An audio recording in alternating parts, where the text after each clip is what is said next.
Scenes and Adventures in the Semi-Alpine region of the Ozark Mountains of Missouri and Arkansas, 1853, by Henry Rowe, Schoolcraft. Chapter 11, Part 1, Number 22. The indications of severe weather, noticed during the last day of December and the beginning of January, were not deceptive. Every day served to realize them. We had no thermometer, but our feelings denoted an intense degree of cold. The winds were fierce and sharp, and snow fell during a part of each day and night that we remained on these elevations. We wrapped our garments closely about us at night in front of large fires, and ran alternately the risk of being frozen and burnt. One night, my overcoat was in a blaze from lying too near the fire. This severity served to increase the labor of our examinations, but it did not, that I am aware, prevent anything essential. On the fourth day of my sojourn here, a snowstorm began. A little before 1 o'clock in the morning, it ceased, or, as the local phrase is, held up at daybreak. The ground was now covered to a depth of from 2 to 3 inches with a white mantle. Such severity had never been known by the hunters. The winds whistled over the bleak prairies with a rigor which would have been remarkable in high northern latitudes. The river froze entirely over. The sun, however, shone out clearly as the day advanced, and enabled me to complete my examinations as fully as it was practicable to do under the existing state of the weather. It happened on this day that my companion had walked a mile or two west over the smooth prairie to get a better view of the conformation of the land, returning to camp before the hunters, who had also gone in the same general direction. On their coming back, one of them, whose head was always full of hostile Osages, fell on his returning track in the snow and carefully traced it to our camp.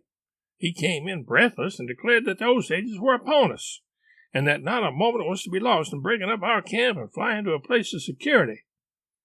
When informed of the origin of the tracks, he still seemed incredulous and could not be pacified without some difficulty. We then prepared by collecting fuel and increasing our bark defenses against the wind and snow to pass another night at the camp. I had now followed the Ozarks as far as it seemed practicable and reached their western summit, notwithstanding every discouragement thrown in my way by the reports of the hunters from the first moment of my striking the White River. Having visited the source of nearly every river which flows from it, both into the Missouri and the Mississippi, I had fully satisfied myself of its physical character and resources, and now determined to return to the camps of my guides at Beaver Creek and continue the exploration south. It was the 5th of January, 1819, when we prepared our last meal at that camp, and I carefully put up my packages in such portable shape as might be necessary. Some time was spent in looking up the horses, which had been turned into a neighboring canebrake.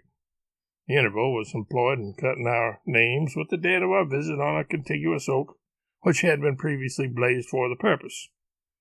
These evidences of our visit were left with the pit dug in search of ore, and the small smelting furnace, which it is hoped no zealous antiquarian will hereafter mistake for monuments of an elder period of civilization in the Mississippi Valley.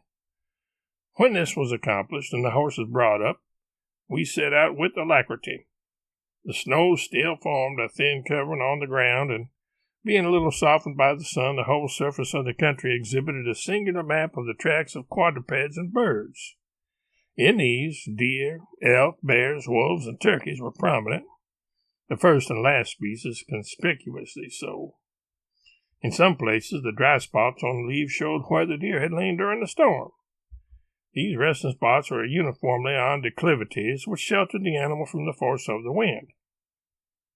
Frequently we crossed wolf trails in the snow, and in 1 or 2 instances observed places where they had played or fought with each other like a pack of dogs, the snow being tramped down in a circle of great extent. We also passed tracts of many acres where the turkeys had scratched up the snow in search of acorns. We frequently saw the deer fly before us in droves of 20 or 30. They were bound 20 feet at a leap, as measured, on a gentle declivity. This animal is impelled by a fatal curiosity to stop and turn round and look at the cause of its disturbance after running a distance. It is at this moment that the hunter generally fires.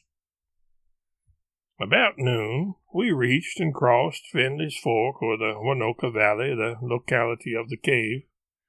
2 miles south of it, and ascending an elevation, our ears were saluted by a murmuring sound in the air, which the hunters declared to be single bees flying in a line. I observed one of them directing its flight to the top of a large oak, which was thus indicated as the repository of their honey.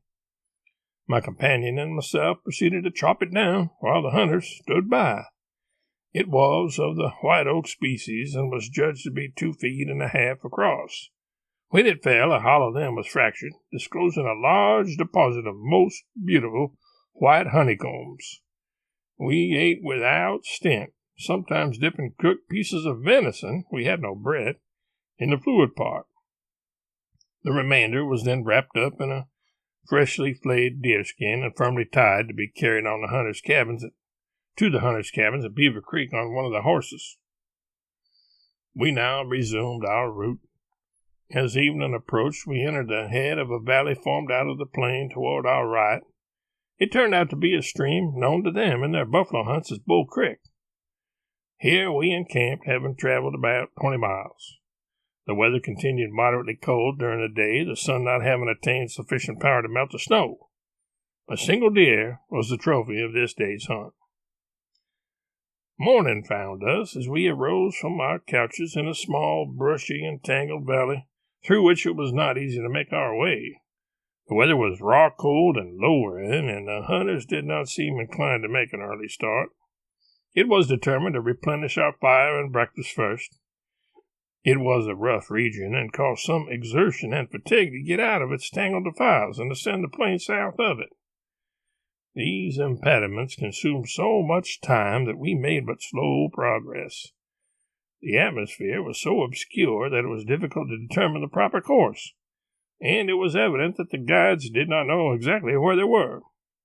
At length they entered one of the lateral valleys of Swan Creek, the Mahaska of the Osages. In this, after following it down some distance, we encamped. The atmosphere was clouded up and betokened falling weather. The next morning, January 7th, when I awoke, I felt an extra pressure of something on my blanket, which had the effect to keep off the wind and produce warmth. And on opening its folds, I threw off a stratum of 1 inch or 2 of snow. We had been fatigued by the day's march and slept soundly. Some 8 miles' travel brought us to the junction of this little tributary with the Mahaska, where our guides, by recognizing known objects, reassured themselves of their true position. It was, however, still hazy and obscure, and doubts soon again arose in their minds as to the proper course. After traveling some miles in this perplexity, they were at length relieved by observing a known landmark in the peak of Bald Hill. The mark was, however, soon lost sight of, and the atmosphere still continuing overclouded, dark, and hazy. They speedily became again bewildered. I was surprised at this. It denoted a want of precision of observation, which an Indian certainly could not have been charged with. He is able in the worst weather to distinguish the north from the south face of a mature and weathered tree, a species of knowledge of the utmost consequence to him in his forest wanderings. An experiment of letting a certain horse take his course homeward by throwing the reins upon his neck was adopted by our guides, but after trying it for some time, it was found necessary to give it up. It was clear that the animal was going directly from home, and Fisher, who believed in bewitched guns, was obliged to yield the point. Not long after resuming the reins, Holt announced in the dense atmosphere which enveloped us that we were ascending the valley hills that border the main channel of White River. As soon as this was verified, and we had reached the highest point, the guides both fired their rifles to advertise their families on the bottomlands below of their approach, and we were soon welcomed at the hunters' cabins at the mouth of Beaver Creek by dogs, women, and children, all greasy and glad. During this trip, I had listened to frequent recitals of the details of hunting the bear, beaver, deer, and other animals, the quality of dogs, the secret of baits, etc., and a species of forest lectures, the details of which at the moment were new to me and had the charm of novelty and the merit of information, but which it is unimportant at this length of time to repeat.